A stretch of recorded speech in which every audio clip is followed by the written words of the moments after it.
طيب الحياة بحبنا للدعوة لله رب العالمين تطيب. أسعد قلوبا بالهداية والتقى ونر طريقي كي أراه يطيب. ونر طريقي كي أراه يطيب. بسم الله الرحمن الرحيم. الحمد لله رب العالمين، والصلاة والسلام على أشرف الأنبياء والمرسلين نبينا محمد وعلى آله وصحبه أجمعين. Chers frères, chères sœurs, Assalamu alaikum wa rahmatullahi wa barakatuh. Et bienvenue à tous et à toutes dans la continuité de ces cours.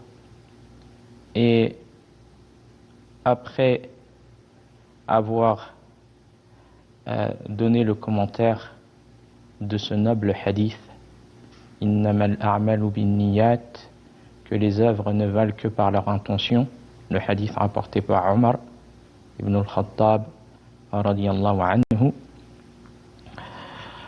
nous allons maintenant énumérer quelques enseignements tirés de ce hadith. Quelques enseignements tirés de ce hadith. Et ils sont nombreux. Donc nous allons en citer quelques-uns. Le premier enseignement qu'on peut tirer, c'est l'importance de l'intention, qui est une des bases de toutes les œuvres, sur laquelle repose sa validité ou sa corruption. Comme nous avons pu le citer, l'intention est la volonté, la motivation, la volonté d'accomplir une œuvre, la motivation qui a poussé la personne à accomplir cette œuvre. Si cette motivation était la recherche de la satisfaction d'Allah subhanahu wa ta'ala, c'est une des causes de validité de l'œuvre. Mais si l'intention de base est mauvaise, ou pour autre qu'Allah, c'est la cause de la corruption de cette œuvre. Et certains savants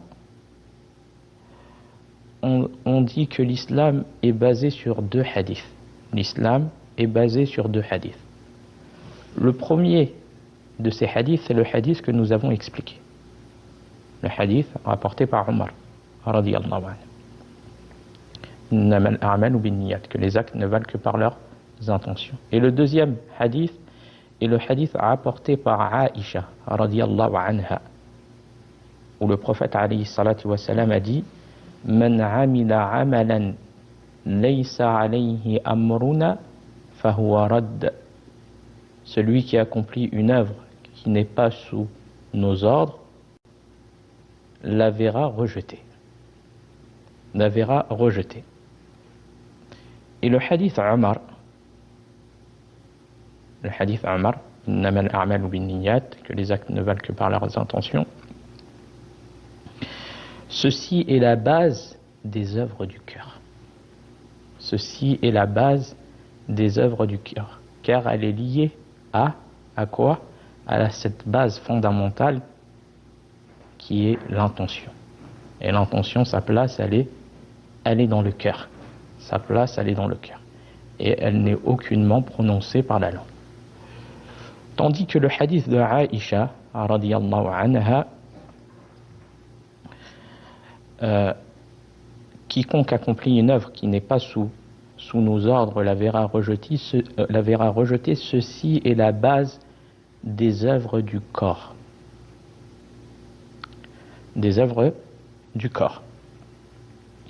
Et pour éclaircir cela, nous allons donner deux exemples. Un lié à l'intention, c'est-à-dire le hadith de Omar, Et le deuxième en relation avec le hadith de Aïcha qui est les œuvres du corps. Le hadith rapporté par Aïcha radiyallahu anha sur les œuvres du corps. Donc le premier exemple que nous pouvons donner, c'est et combien font partie, qui peuvent faire partie de cet exemple-là. Combien de personnes qui sont sincères envers Allah subhanahu wa ta'ala. Et seul Allah connaît ce qu'il y a dans les poitrines. Si un homme, il est très sincère, il ne recherche que la récompense d'Allah subhanahu wa ta'ala dans ce qu'il entreprend comme œuvre. Comme par exemple la prière. Mais le problème est qu'il commet des innovations. Les innovations, c'est des choses qui sont ajoutées, qui ne font pas partie de la législation du messager d'Allah sallallahu alayhi wa sallam, des choses ajoutées et qui rendent l'œuvre rejetée, comme le prouve le hadith de Aïcha que nous avons cité. Eh bien, le fait que la personne soit sincère dans son œuvre et recherche réellement par ce qu'elle entreprend, que ce soit le jeûne, le pèlerinage, la prière ou toute autre action, elle recherche sincèrement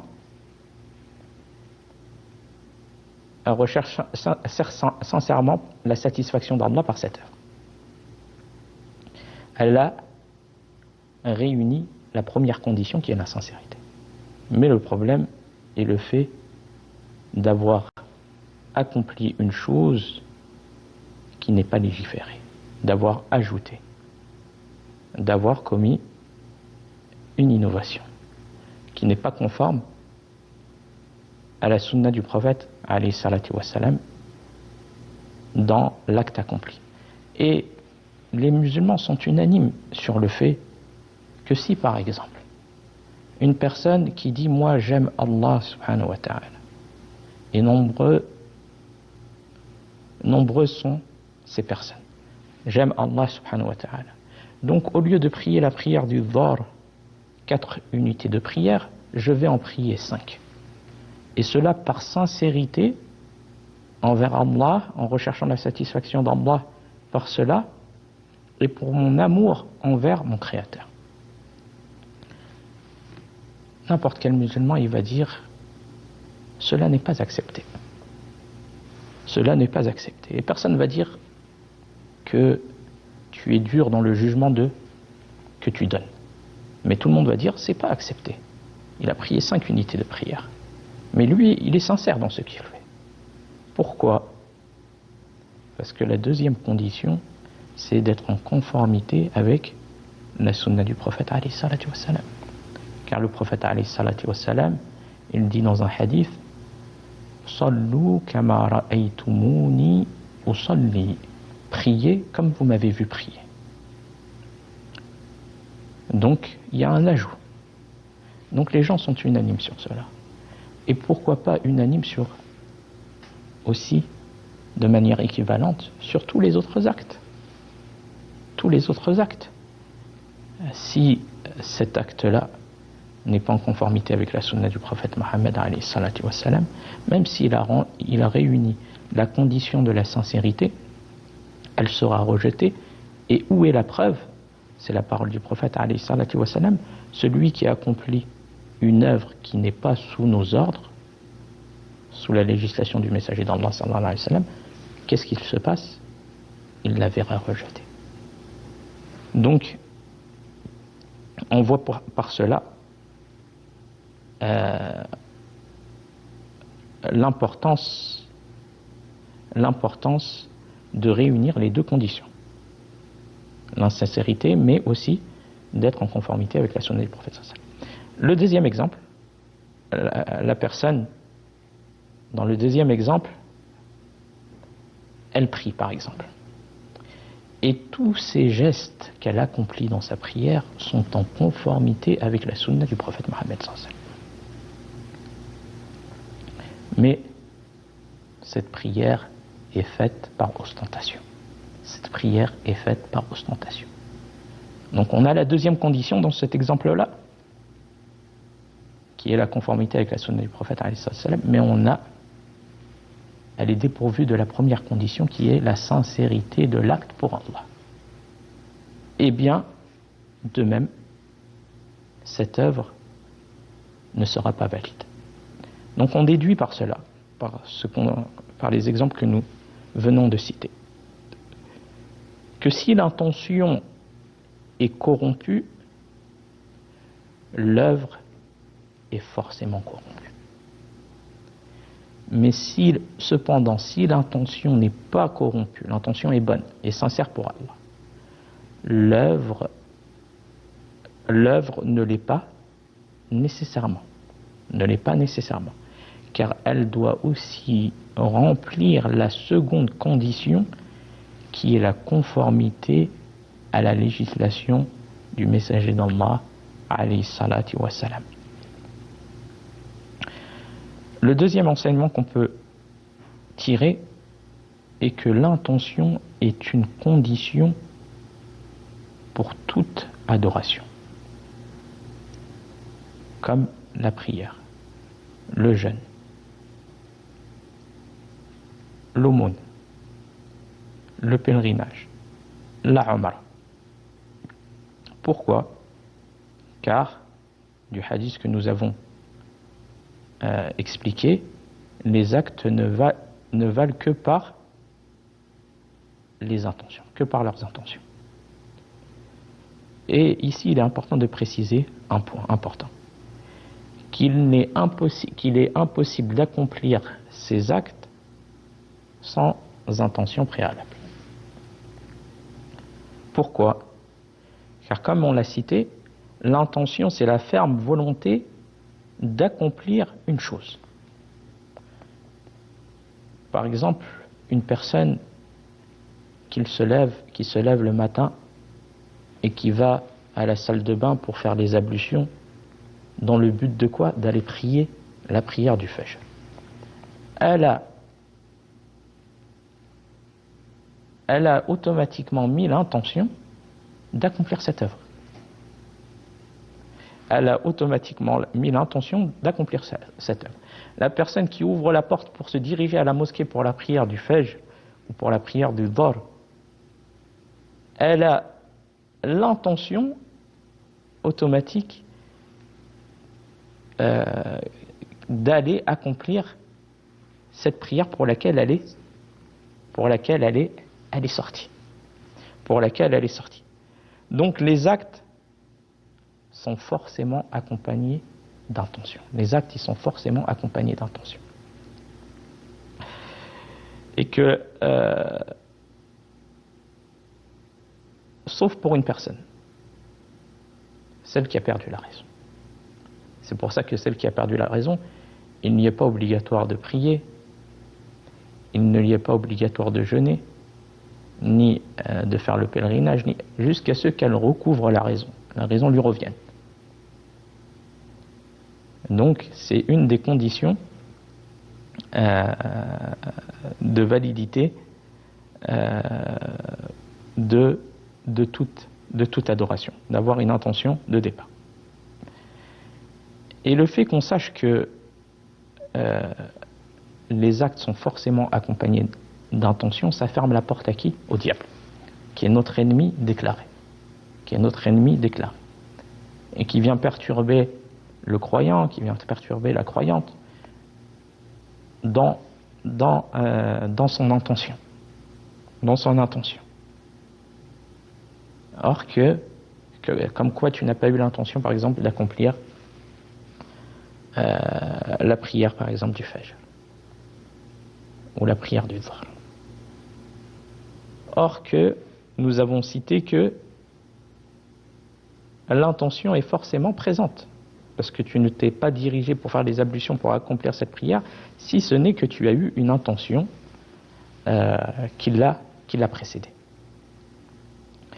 Donc ça c'est un point qui est important et qui permet de fermer les portes du diable à la personne. Le troisième enseignement, il est obligatoire de distinguer les adorations entre elles. Et cette distinction, de quelle manière elle se fait? Par l'intention. Il y a une personne qui va jeûner, par exemple, le lundi, parce que c'est un jour méritoire. Il est recommandé de jeûner ce jour. Et l'autre personne, elle va jeûner le même jour, mais pour rattraper un jour manqué du mois de Ramadan. Qu'est-ce qui a permis de distinguer entre ces deux adorations? Pourtant, c'est un jeûne. Mais il ne jeûne pas pour la même cause, pour la même intention. Qu'est-ce qui a permis de distinguer entre ces deux adorations? Eh bien, c'est l'intention. Je jeûne. Est-ce que je jeûne pour rattraper un jour manqué, ou je jeûne parce que c'est un jour méritoire? Donc cela montre aussi la valeur de l'intention dans les actes. Et l'intention est de deux sortes. Qu'est-ce qu'on veut dire par cela? C'est-à-dire que l'intention d'accomplir un acte d'adoration, comme par exemple la prière du Fajr. Et c'est celle qui est forcément présente. Car l'acte est forcément accompagné d'une intention, comme nous l'avons cité. Je me suis dirigé, j'ai ouvert la porte, je me suis dirigé pour aller prier la prière du Fajr. J'ai forcément mis l'intention d'accomplir cet acte. Et cette intention, c'est celle qui fait partie des conditions de validité des œuvres. Dans chaque œuvre, il faut qu'il y ait automatiquement, obligatoirement, une intention de départ, qui est forcément présente. Si je me dirige pour aller faire une Umrah, et que je suis au miqat, je mets l'intention de faire la Umrah, ou de faire le pèlerinage. Avant le début du mois de Ramadan, la nuit qui précède, avant l'aube, j'ai forcément l'intention de jeûner à partir de l'aube, le mois de Ramadan. Avant de me lever pour la prière du Fajr, quand je me lève pour la prière du Fajr et que je vais faire mes ablutions, j'ai forcément l'intention d'accomplir cette prière. Donc c'est une intention qui est forcément présente. Et c'est celle qui est obligatoire, pour la validité de toute œuvre que ce soit. Et c'est celle qui est présente dans les livres de jurisprudence, de fiqh, qui est traitée dans cette matière-là. Et cette première intention que nous venons de citer, elle se trouve dans la parole du prophète alayhi salatu wassalam, innamal a'malu binniyat, que les actes ne valent que par leur intention. Les actes ne valent que par leurs intentions. Le deuxième type d'intention, c'est l'intention qui est la motivation de l'action. Ce qui t'a motivé à accomplir cet acte. C'est quoi? Si c'est pour la satisfaction d'Allah subhanahu wa ta'ala, c'est ça, la sincérité. La sincérité de l'acte. La sincérité de l'acte, c'est celle qui est considérée auprès d'Allah subhanahu wa ta'ala. Et qui est cause de validité. Et c'est ce type d'intention qui est décrite dans les livres de croyance. Et elle se trouve dans la parole du prophète sallallahu alayhi wa sallam, wa likulli mar'in ma nawa. Et tout homme aura ce dont il a eu l'intention. Si l'intention elle était bonne, il sera rétribué en fonction de cette intention, cette sincérité dans l'accomplissement de l'œuvre. Si l'intention est corrompue, il sera rétribué en fonction de la corruption de sa mauvaise intention. Le cinquième enseignement à tirer, c'est que la personne n'obtient de son œuvre que ce dont il a eu l'intention. La personne n'obtient de son œuvre que ce dont il a eu l'intention. Si elle est sincèrement pour Allah subhanahu wa ta'ala et en conformité avec la sunna du prophète alayhi salatu wassalam, eh bien il sera récompensé pour cette intention de la meilleure des récompenses. Mais cependant, s'il recherche par son œuvre un bien de la vie d'ici-bas, un bien éphémère, alors son intention est corrompue et